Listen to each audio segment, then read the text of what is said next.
Welcome everyone to today's Fireside session on lessons learned from the SolarWinds attack. We're excited to have Sudhakar Ramakrishna, who's the President and CEO at SolarWinds, Mr. T.R. Anand, who's the Chairperson at IT Forum, and Bikash Barai, Co-Founder of CISO Platform and FireCompass.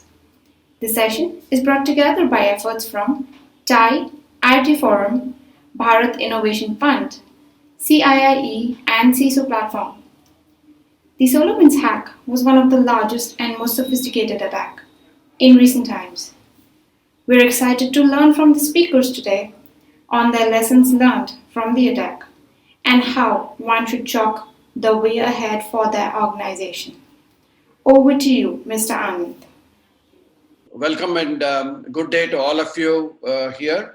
This is T.R. Anand, Chair of the IoT Forum, which is an initiative of the Indus entrepreneurs, TIE Bangalore, where I'm also the board member.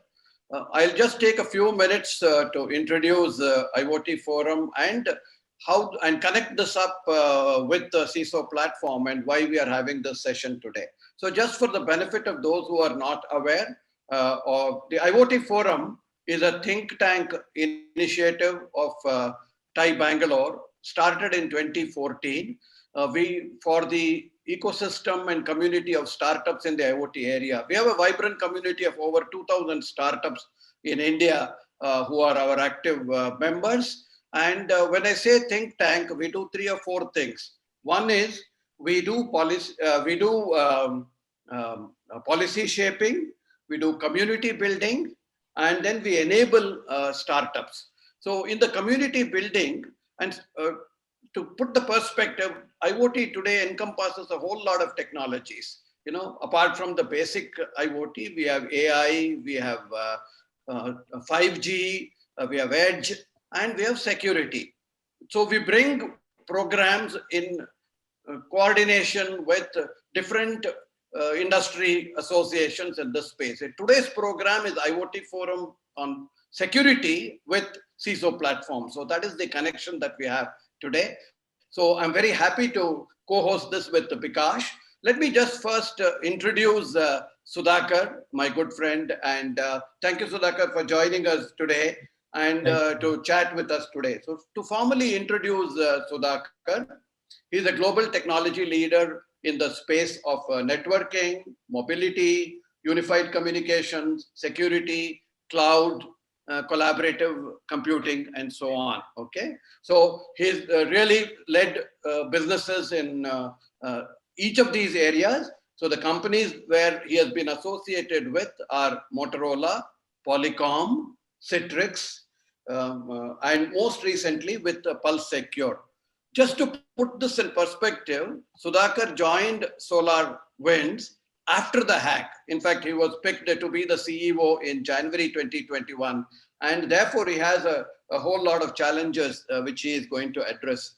To introduce Bikash, who is my co-host today, Bikash is the co-founder of CISO Platform, which is a community initiative. You will hear a lot, and a lot of you are well aware of the CISO Platform. He's also the co-founder and CEO of FireCompass, which is a SaaS platform.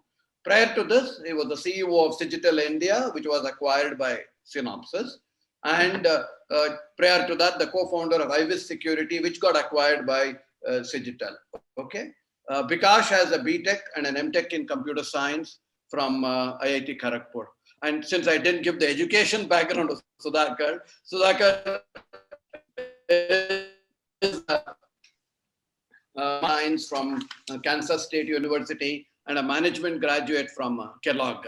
Okay, so with that brief introduction, let me just get this started, and after that the structure will be, I'll hand over to Bikash, he'll ask a few questions and I'll then come back again towards the end. We will have about 15 minutes for audience questions. Please put the questions on the chat box and we will address them as many as we can today. So Sudhakar, let me just get started. When you took up this particular role today, you have how did you approach this particular role given your entire background in all the related spaces? So maybe we get started with this. What was your approach and when you took up the CEO's role at SolarWinds? and thereafter we'll continue. Over to you, Absolutely. Sudhakar. Absolutely. So as you mentioned, Anand, I joined the business after becoming aware of the attack. And so with previous companies, be it Citrix or Pulse Secure, one thing that is constant, as I'm sure many people from the industry know, is that security breaches do not have a preference for this company versus that company. They tend to be, unfortunately, very, very widespread. So I do have some experience dealing with high profile security breaches where large customers are impacted, the press is involved, FBI is involved, and so on. So if you think about how you address these issues, you need to start thinking about who are the most important constituents when it comes to these types of challenges, be it a quality issue in software or a security issue in software. The most important constituent is the customer. So and they're hearing many things as well. I mean, social media, news, press, this, that, and the other thing. So what we need to be able to do is find ways of directly and transparently and completely communicating with the customers first and foremost. The second most important constituent is your employee base, because not every employee is involved in every single thing that's going on. And they are also prone to rumor mills and press and so on. So you got to focus on them. So on a foundation of transparency, make sure that you are completely communicating to your customers and to the customers. I should say to the employees. At that point, you now then have to focus on what I would call it the extracurricular activities that go on around it, which is dealing with the press, dealing with the media, dealing with trolling, etc. But there's also an important constituent, which is in some of these larger nation state type attacks, the authorities are involved as well, be it the Congress, be it FBI, and be it CISA, cybersecurity directors of various nations. That is a very important constituent because you can learn a lot from them and you can also share a lot with them. So it was really a matter of segmenting my time, segmenting our activities, organizing around these. Equally, as much as you may think you don't yet have the details, there'll always be some news that you can identify that you can start acting on. So in other words, action is very important. You can't just be talking about this, conveying it, apologizing, or saying that we are working on things. Demonstrating sequence of action, sequence of progress is very, very important to trust building.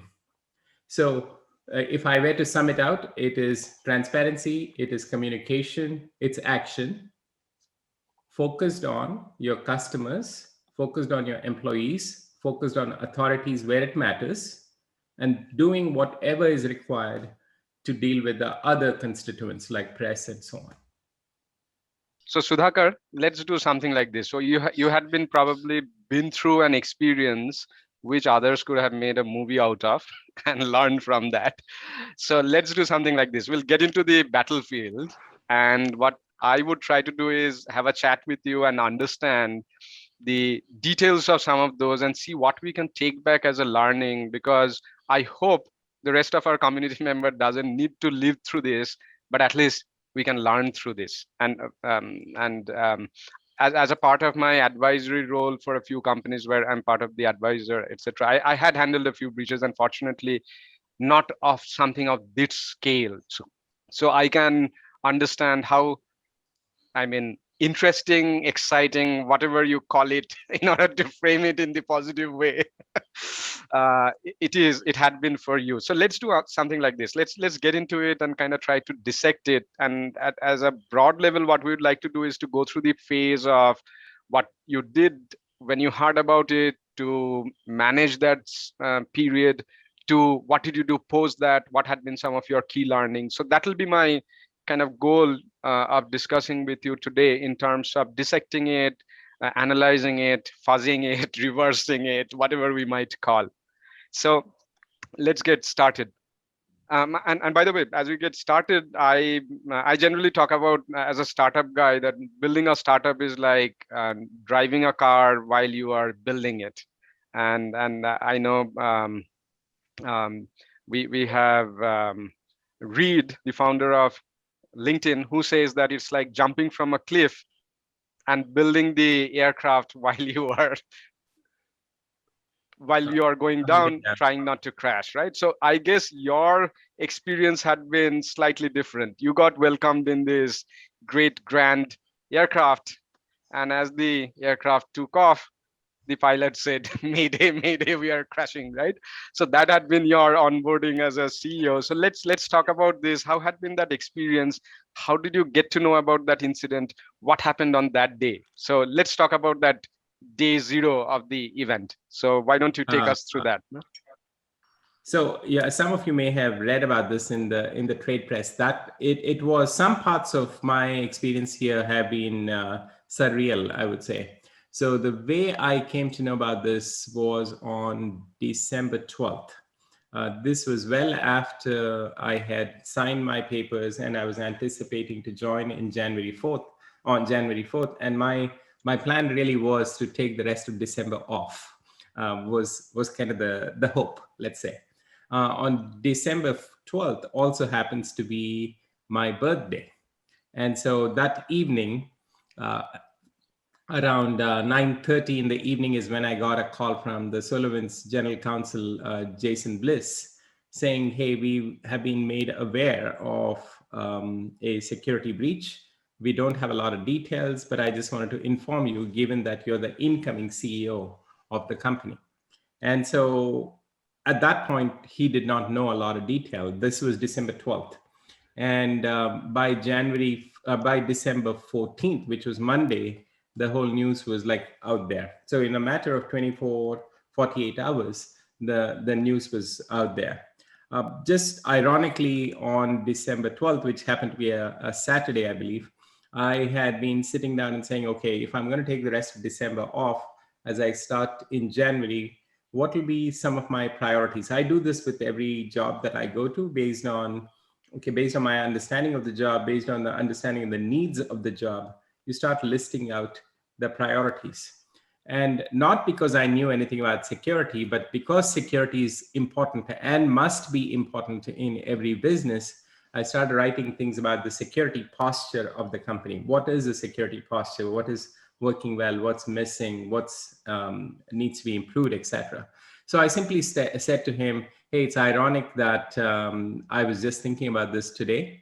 And then the next day I spoke to my chairman, and that's when I started learning about it.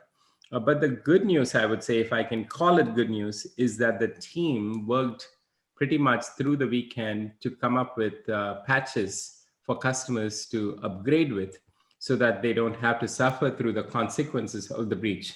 Just for context, while we highlighted that 18,000 customers may have downloaded the software, less than 100, maybe significantly less than 100, were customers where the malware even had the ability to cause any damage. So it was as big as it was, as you mentioned in the opening comments, the containment of it was also very, very effective.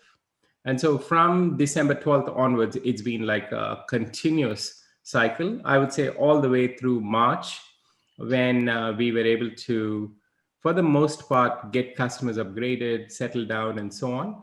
But these are not things that you can say, I fixed something and I'm done with it.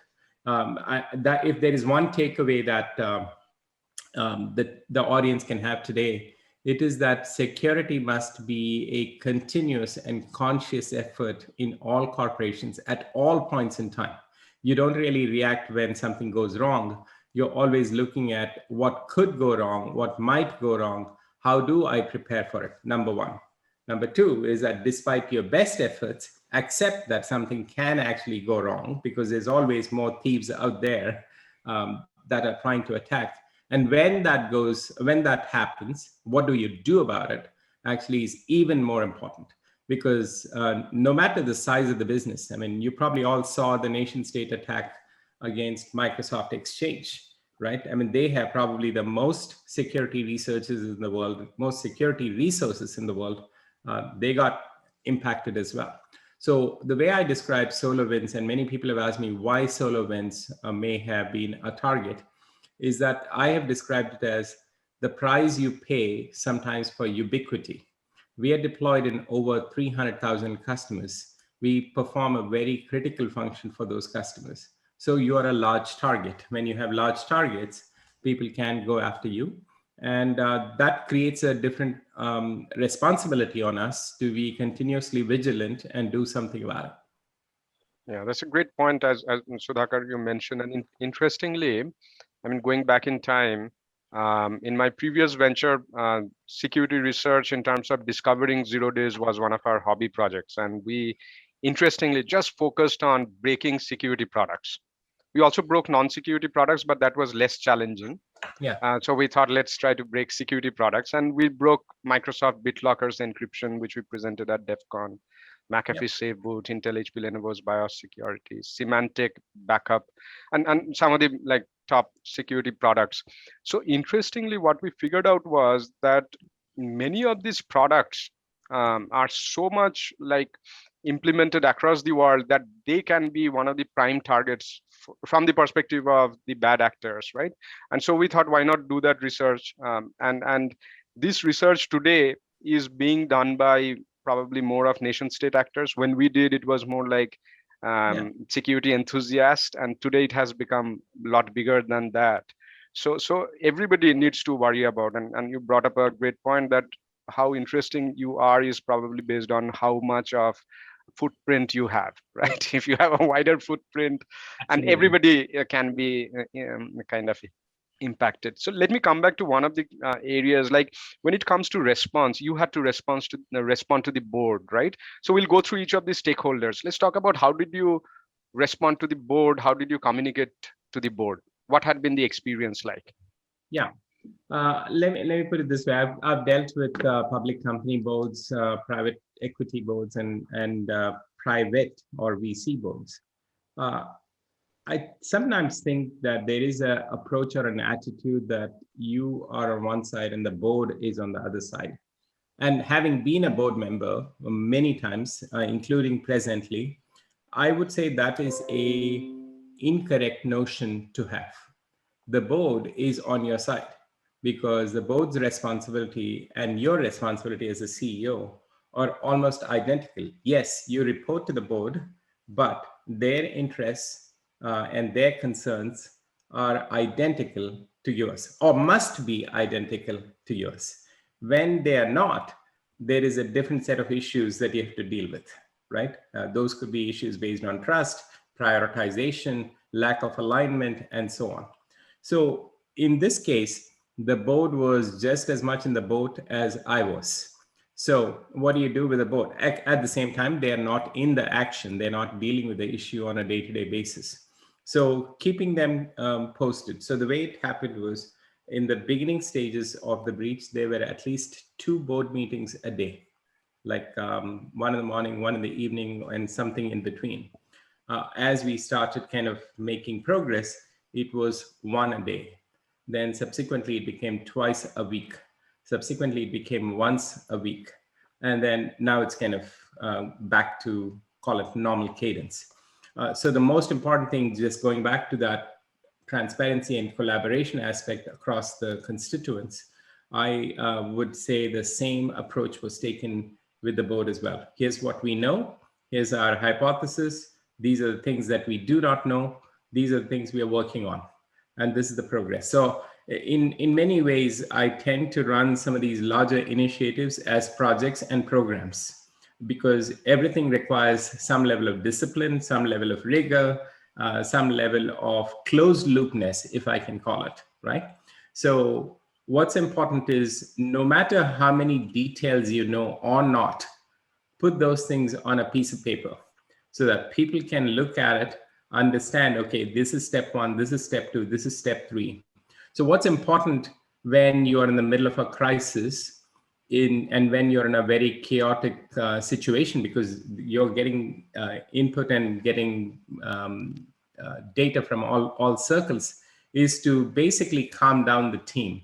Because oftentimes what happens is if you are frenetic, then that gets exponentially increased with the rest of the team. So how do you kind of operate in a fashion where you're working with great urgency, but there is a sense of order and calm about the sequence in which you're working? And so I would say that to me was the biggest contribution to make, not just to the board, but also to the employee base and the customers. So that was basically the thing that we kept repeating amongst ourselves as a management team. The other part of it is to manage distractions. On day one, on January 4th, one of the things I told my management team was, if 5 of us, 10 of us, 20 of us are working 24/7 to address this, but in return, we can keep the rest of the employee population focused on what really matters. What is that? Delivering value to customers, building great products, marketing our company, etc., then that'll be a success. But if you bring all 3,500 of us into this breach, then you just don't have a way to make progress. So how do you keep them in touch? How do you keep them communicated with, but still giving them the space and the freedom to focus on what matters to the overall business is what needs to be done. So it's a matter of like, I don't want to oversimplify it. It is a matter of identifying the basics and sticking to them constantly. So Sudhakar, you made some great points, right? And that is, and I want to highlight one of the points and go a little bit deeper, which is about we want to isolate this trace in a small group, right? And not let it. And isolation is one of the strategies. Those who are CISOs who are listening, isolation is one of the strategies as a part of breach response. But here, what we are talking about is not that kind of isolation, but the isolation of the stress so that the rest of the organization can function smoothly. So let me go deeper into this. One is you mentioned so that only a small core group of people are working on it. But also you mentioned that we need to maintain this calm, but there has to be a balance between calm and stress, and one needs to orchestrate it. Like if they're too calm, it's too bad. If they're too stressed, it's too bad. So let me ask you this. What are some of this is at a philosophy level, right? So when you take this philosophy and break it down to strategy and tactics, what are some of those tactics? How do you operationalize this philosophy of containment of stress and keeping people calm, but at the same time get things done at a war footing? Yeah, you have to get things done at a war footing. There's no choice, right? I mean, I would still say that we are even today on a war footing, and most companies should be on a war footing at all points in time.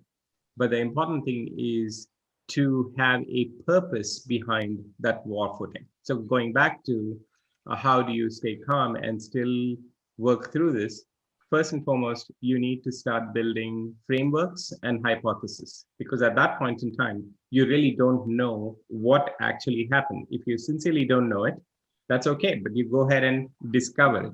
So just put this in context, the way I have described, call it the root cause on this is we are trying to find a needle, so to speak, in very large number of very large stacks of hay is the way to describe this, right? So what do you do? So the approach we took was we created an umbrella framework saying, okay, no matter what we learn from this experience, we are going to become a company that is secure by design. So even as we were in the fire, we were thinking about the future and making a promise of what we will be, right? And so important thing was to highlight the framework around what secure by design means. In fact, I joined on Jan 4th, and I believe on January 7th, we released that blog of secure by design. So that's working with like great urgency because you're building a strategy, you're building a set of priorities and so on. So that's kind of one step. Second thing is you have to run this like a project. It is not a project, but it is, you have to run it like a project, meaning what are the data points that I need? Who needs to gather what needs to happen by when? We had a war room established where we would meet every day. So there were two things. One was what we called a business escalation forum. One was a simple war room on identifying root cause. Okay, those would meet as many times as we needed. And in fact, the war room and the business escalation meetings were, call it hotlines, meaning the call would be on 24/7.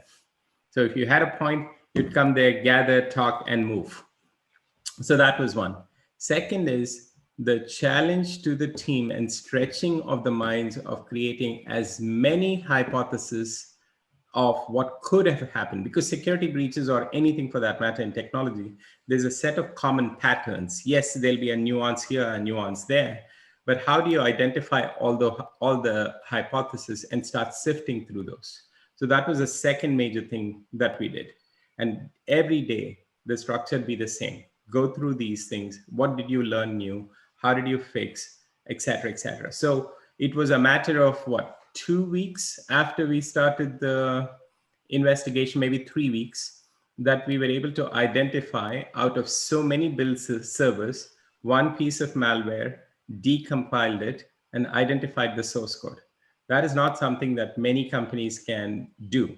That can only happen with like a very, very dedicated team, number one, and using information from all sources, and basically having a hypothesis mindset. Because going back to this particular reason for identifying the root cause, one of the hypotheses was, okay, the build source code was compromised. So there can be a small team dedicated to say, prove or disprove this, right? Two is there is an insider attack. Have a small team go prove or disprove it. Why? So that mindset will serve us very well in the long run as well, because through that fire drill, so to speak, a lot of muscles were built in the company. Yeah, in fact, Sudhakar, you mentioned something very interesting, and I can see that that's a kind of operational framework. You start with a hypothesis and create teams and who works on that and disproves it or proves it, right?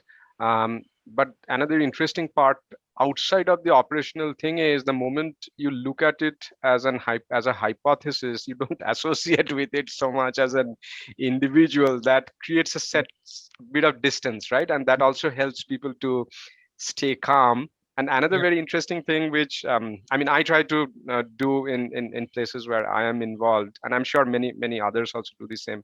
But before that, a very interesting story. So once what happened was Phelps, in an Olympic, one of the Olympic swimming, water got into his goggles.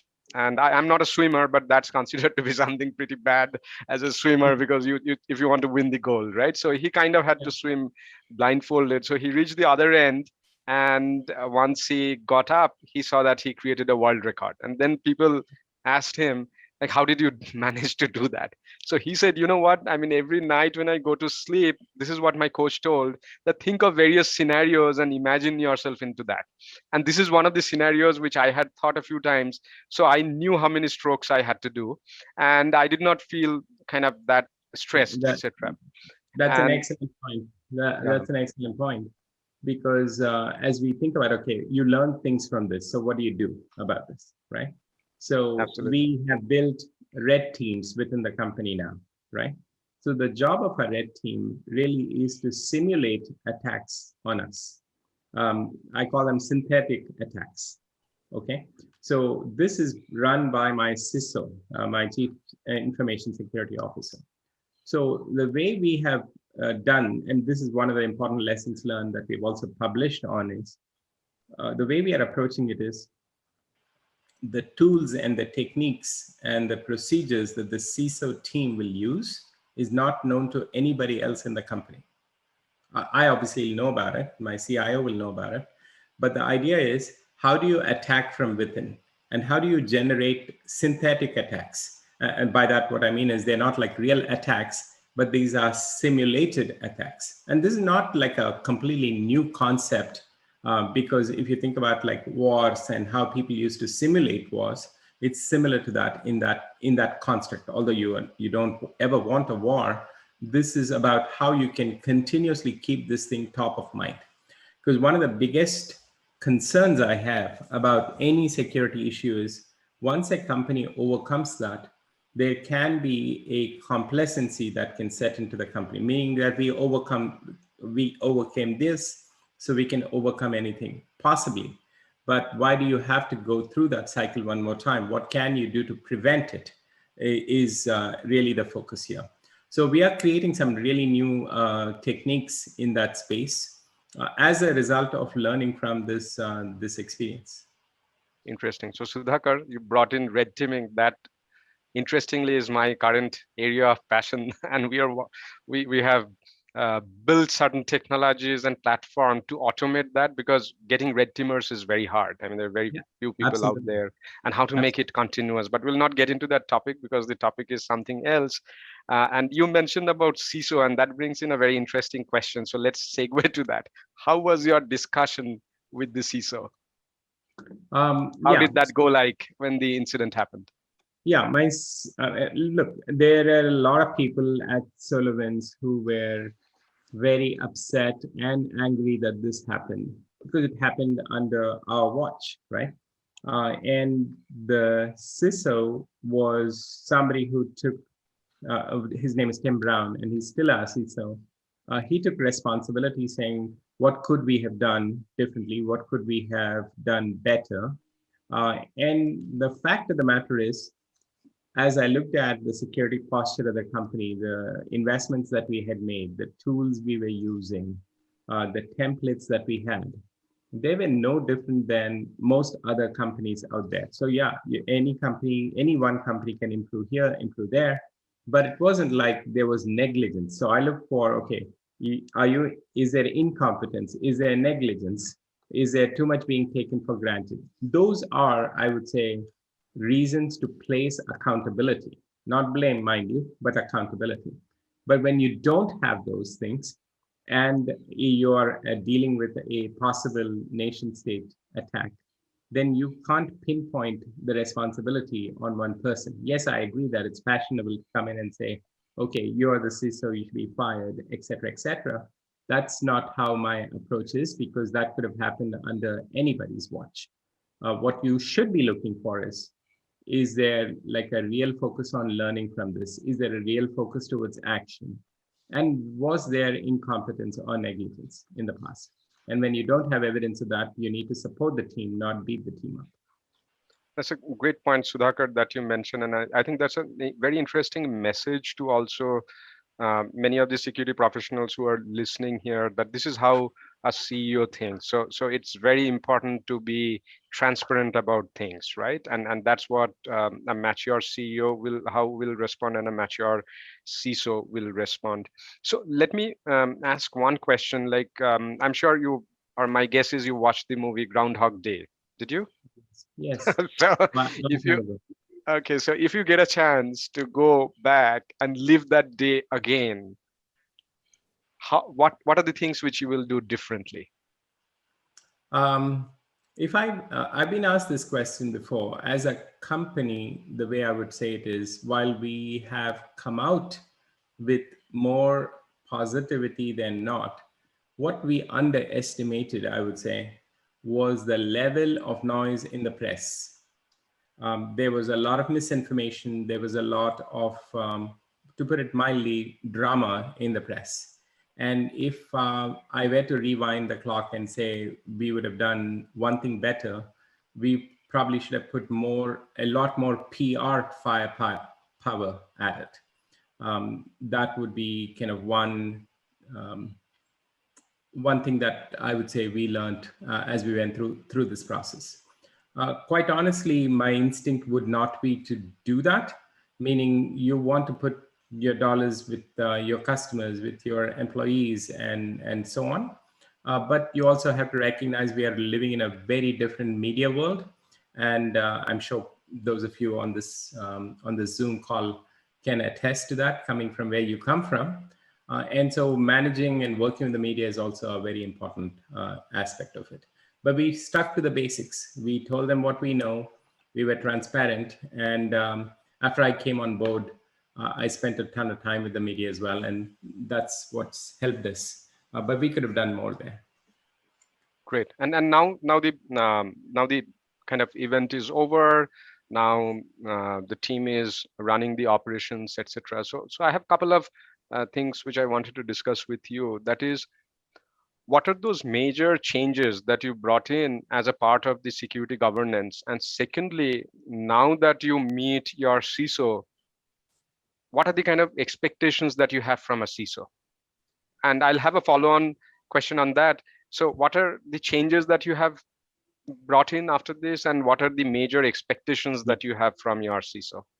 Yeah, so first things first, security is not just the CISO's job, it is everybody in the company that has to be security aware.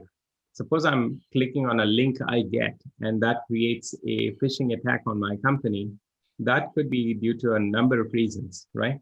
So one of the key expectations I have of my CISO going forward is to constantly educate the company on security practices and security awareness. I cannot tell you even some of the most sophisticated, how many even sophisticated users are prone to the most basic of phishing attacks. I'm sure those of you that are security professionals here will attest to it. So constant education and constant vigilance, those are two changes that we have made. Okay, so the red teaming aspect of it is the vigilance aspect of it that I was describing. And the education aspect of it is a hugely underserved thing in the industry that he is responsible for. So I keep telling him, and I do regular reviews with him, that my worst fears are a employee base that is uneducated, and we are subject to either password spraying or phishing type attacks. Because no matter the sophistication of the downstream attack, the initial insertion point, there's only a few common ways you come in through the initial insertion points. So that is something that I reinforce. Two is that there's a level of autonomy that he has now, that if he looks at a product release and in his mind, there are more security vulnerabilities than should be acceptable, then he can unilaterally stop a release from happening. So that's another best practice that we've implemented. But the more important things that we're doing are essentially left shifting security in the context of secure by design. So one important thing that we've done is our build and supply chain systems. We have devised a methodology of parallel builds. So instead of doing one build, which is probably what most of you do on this call in your entities, we do 3 separate builds across 3 different environments, and not the same people have access to those 3 build environments. So what we do is that as the builds go through, we create hashes across each one of those and compare them. So the idea being that if there was a breach in one build chain, the breach has to be identical in 3 different environments, right? And therefore, that is the only way the integrity of a build can be broken. So that is a investment and something that is unique that we are doing to make our solution set and make our customer confidence that much greater. So the whole point here, when you think about security, is how do you continue to shift the threat surface? So by 3 build systems, there is nothing static about what we do. Therefore, you're continuously shifting the threat surface. And then how do you reduce and compress the threat window? I mean, it sounds very basic, but those are the 2 things. If you want to be constantly vigilant, those are the 2 things that you do. And so that goes back to the job of my CISO, the CIO, and obviously the rest of the teams involved. Yeah, absolutely. That's a great point. And Sudhakar, let's talk about one of your meetings with the CISO, the management meeting. And sometimes you also probably have the board meeting where CISO might be present, right? So how are those meetings structured? And what are your key expectations during the meeting from the CISO? How do you structure it, and what are your key expectations during a meeting? Yeah, so this is a initiative that we call Secure by Design. So the meetings are structured around Secure by Design. Secure by design has three elements. One is improving the security posture of the internal infrastructure. Two is improving the internal posture of the build systems. Three is changing and evolving the build processes themselves such that software development life cycles become more and more secure development life cycles. So do you have OKR model that you follow? Yes, absolutely. So in security as well, you kind of build the OKR. Absolutely. Is that right? Absolutely. Okay. Absolutely. So across these three dimensions, there's a program manager assigned. And so every meeting essentially starts with reporting out on those dashboards, what's going on, what's happening. And then we talk about like what needs to be done, where are we needing support. To your point earlier about red teaming, one of the key things that we are changing is the talent infusion and the type of talent that will be infused into the organization, right?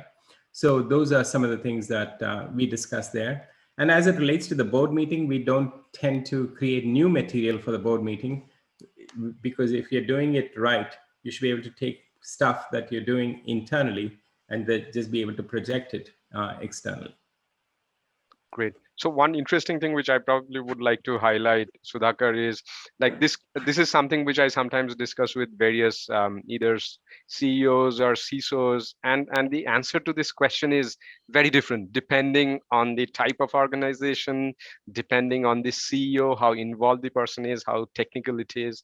So one thing which I just want to highlight for the people who are listening is that the way Sudhakar is thinking about security could be very different from another CEO and another organizational context, and that's a very interesting learning also, which we can take back, and understanding the business goal of the organization and understanding the CEO, and then probably crafting that right kind of communication, right kind of meeting structure is very, very important for a CISO. And a lot of times people go with that one set of approach, and your approach is slightly different from many other CEOs, and that one size kind of fits all doesn't really work well. So let me end up with one of the questions. And before that question, let me ask you, Sudhakar, are you a wartime CEO or a peacetime CEO? Yeah, I think that's a common question that gets asked. Oh, is it? Okay. I like to describe myself as a situational CEO. Situational CEO. Yeah, okay. Because I don't believe in like branding like that. You got to keep adapting to every situation, and there's no static situation in the world. So that's. So let me now come back to the question which I was about to ask. How do you maintain the balance, and how do you maintain stress? How do you balance things out? So your response in a way was like a balance, right? So how do you do that in your life? And we'll end that with it and get to the next part of this session. Yeah. I mean, everybody has, I'm sure, other interests outside of work. And sometimes you have to, going back to the situational aspect of it, sometimes you don't have the luxury of doing what you need to do because you are required to do certain things for 24 hours. But it's also important to step back from time to time and keep things in perspective and do the things that will be stress relievers. And I can't speak for what people's interests are, but my stress reliever is running. So I run just by myself. I don't run in a group. I don't listen to music. I don't listen to anything when I do. To me, just the rhythm of running calms me down. So I try to do that as many times as I can a week, at least 3 or 4 times a week. That's interesting. So for somebody, it could be meditation, it could be running. It could be meditation, it could be music, it could be reading, it could be anything. But for me, that takes you to that state. Meditation. That takes me to that's your meditation. Yeah. So in fact, for me, I mean, I do exercise, and that's one of the kind of stress reliever. I also do the meditation. I'm not able to travel. That's something which I love, and one of the things which I kind of set myself as a goal, that I should be able to take X number of vacations in a year. That kind of forces me to delegate well and create systems and processes so that things don't come on top of me. So that's a great discussion, Sudhakar. So I'd like to thank, and I'm sure our listeners, our audience, our community members found this very insightful. And over to you, Anand, for the next part. Yes. Yeah, that's been interesting. Thank you, Sudhakar. So many insights into both the CEO perspective, the board perspective, and so on. We have a mixed audience today. We have some audience who are primarily in CISO, but we also have some of the people from the IoT forum and startups primarily. So I want to ask a few questions which are related to the startups, and these startups are primarily building products today. So, what is your message to startups as they are conceptualizing the products, big or small today? I know we talk a lot about the enterprise area, but then software that is built is going to be hopefully deployed enterprise-wide, but you start small in that sense. So what is your message to startups? And I have another question after that. Message to startups. At a high level, I would simply say, keep dreaming and keep adapting is the way I would describe it to startups. If the question is specific to security, then I would say, think of security as quality. Nobody wants to release a product without good quality or great quality. Similarly, don't release a product without great security, is the way I would describe it. Excellent. The other thing that is happening, and we are experiencing it every day in the virtual world that we are in today, a lot of interconnectivity is happening across devices, across robots, across people, billions of them. And these are going to simply multiply every day, every hour, every second, right? So in this kind of a scenario, what do you think should be the future challenges that we are going to see in an interconnected world? Let's say the devices outnumber people by 2:1 or 3:1, which is likely to happen. And this scenario we are going to be seeing in the manufacturing industry. We're going to see it in a whole lot of automated services and so on. So what do you think, if you were to look futuristically in 4 to 5 years? We know the traditional impact. What would it be like? What would, if you were 5 years ahead and with a lot of interconnected world, what would it look like, and what would be the new challenges? I mean, I think we are already seeing glimpses of that right now. My view is that as we think about a more interconnected world, the concepts of AI and ML will actually evolve even further, and there is pros and cons to it. I think the one, I mean, I'm sure many of you know the concept of ethical AI as an emerging field. And I think we all need to pay attention to that aspect of it as we think about a more interconnected world and a more compressed world. But I tend to be an optimist, and I think my hope is that it will result in overall productivity improvements for all of us, because one thing that none of us have in abundance is time. And as the world becomes more complex, as the demands on us continue to grow, what we need is more efficient ways of doing things so that we have the productivity increased, or put it differently, provide some opportunity for personal time. And that's where I feel like the trends will be as more interconnections happen, which is one reason why no matter the solution set that I work on, I keep thinking about how does it improve the productivity of the customer that I sell to as a value proposition. Sure. So let me pick up a question, Sudhakar, which sure. I just noticed, which Sure. was that after, it may not be the exact language, but this is what the essence is, that after the breach, how did you gain back the confidence of the customers? Yeah, I think that's a good and very pertinent question. The important thing to realize is that customers also are subjects of security breaches. Many of them have been either attacked by a malware or a ransomware or this, that, or the other thing. So there is an appreciation on the customer's side to know when a vendor of theirs is attacked. So what are they looking for from us? What they're looking for us from us is not excuses. What they're looking from us are, hey, come face me, number one. Tell me what's going on, number two.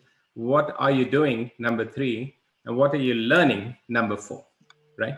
So the first couple of months was more about what happened, what did we, how are we protected, etc. Now all my customer conversations are about, hey, what did you learn? How can I apply those learnings in my environment?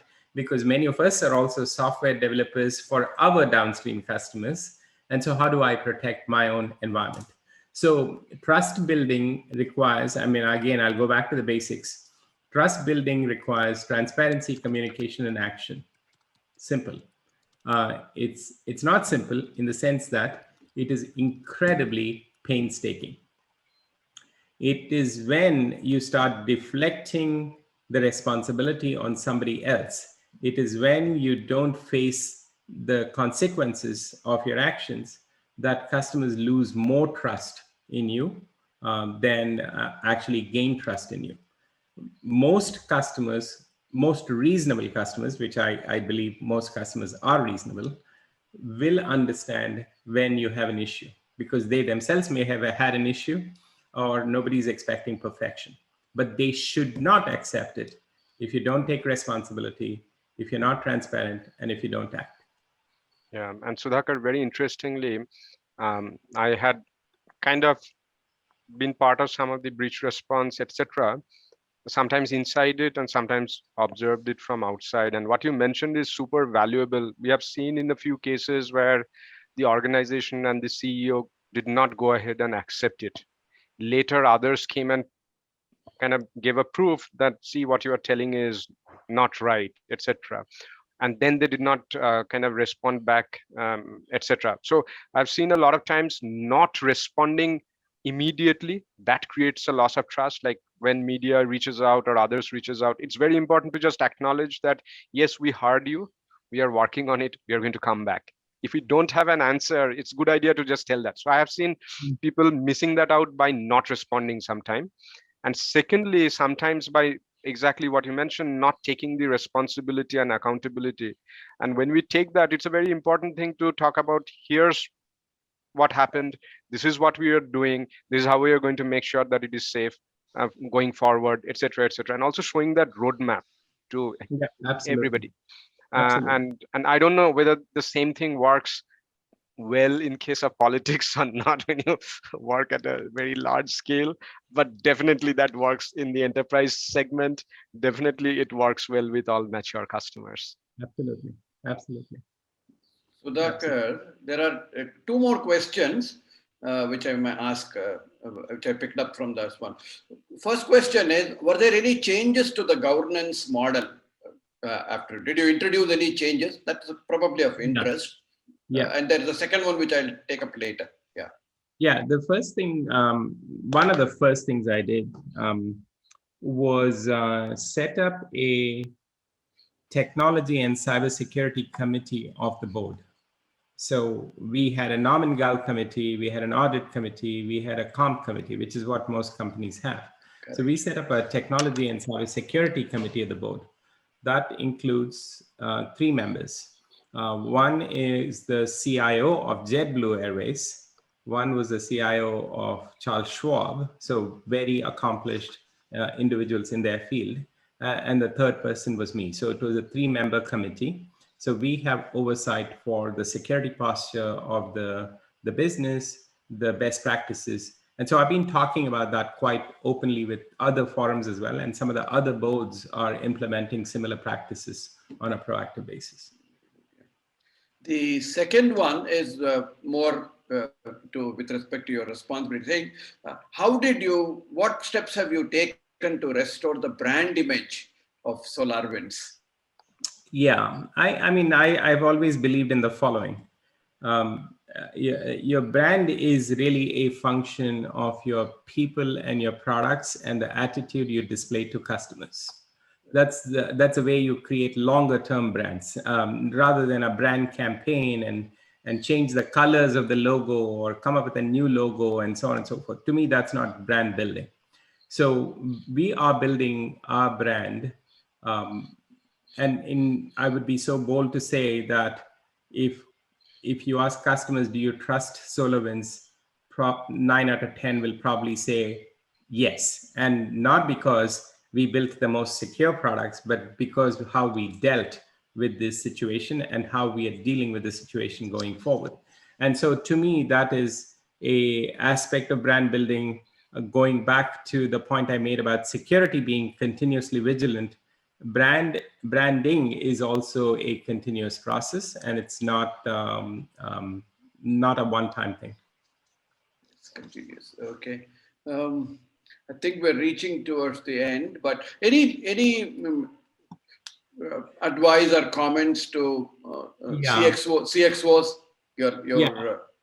Yeah, I would simply reinforce a few things. First of all, Anand, thank you for inviting me to this. And those in the audience may not know this, but I've known Anand from 2008, and I should say, he may not have, but I have very fond memories of our association. So when he reached out to me asking if I would do this, I said yes. And the simple reason I said is, one is that he asked me to help out with a forum that he's involved in. Two is that I do believe that it's important for us all to educate one another on what we have learned and what we can deliver, because we are a community. Anand spoke about interconnection of devices and things. This is interconnection of people for common causes. So that's how I look at it. And I could come up with like 100 other things that I could do in an hour, but I felt this was important to do. So as it relates to the advice, again, everybody has got a different style. Everybody has ways of different dealing with different situations. But I'd ask people to not take yourself overly seriously. So in other words, not one person is going to build a company. Not one person is going to destroy a company. Recognize that we are running very serious businesses. And so there is a requirement of urgency. There's a requirement for talent, etc.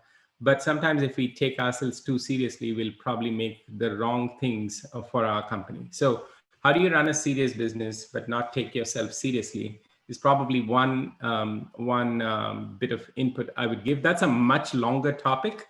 I'm teasing you by saying, what does this mean? But I'll leave you there with that thought. Sudhakar, very interestingly, I don't know if you have read this book called Awareness. Can you see this? Okay. Yeah, So I can see that, but I haven't read it. Anthony DeMello. This is a very interesting book. It talks about awareness of your attachments, and just by having the ability to see your attachments, see your fear, you can actually take things less seriously. And this is one of my most exciting topic or areas of passion, which I had been like during these days when I could not travel. One of the things which I found exciting was to travel inwards and look at myself, and I could see so much of attachment and so much of taking myself too seriously. And probably we can grab a coffee later on and discuss more on this. So this is very exciting that you mentioned. Sounds good. Thank you. Very good. So with permission from Sudhakar and Bikash, maybe we'll bring this 1 hour session. It's late in India and it's an early morning start for you, Sudhakar, during the day. So firstly, on behalf of CISO Platform and IoT Forum, TIE Bangalore, and many of our co-sponsors, we would like to thank you for making the time. As you said, you could have done 100 different things given your pressure on work, but we really appreciate your committing the time and also to do the preparatory work that it takes to communicate succinctly the key messages which you have given us. And I think for me, the takeaway has been very clearly stakeholder communication, constant education and constant vigilance is the key. For security is everyone's responsibility. And the last piece that you said, the board committees definitely need to have technology and security committee if they don't have one. So that I think is the key message for boards as we go on. And thank you once again.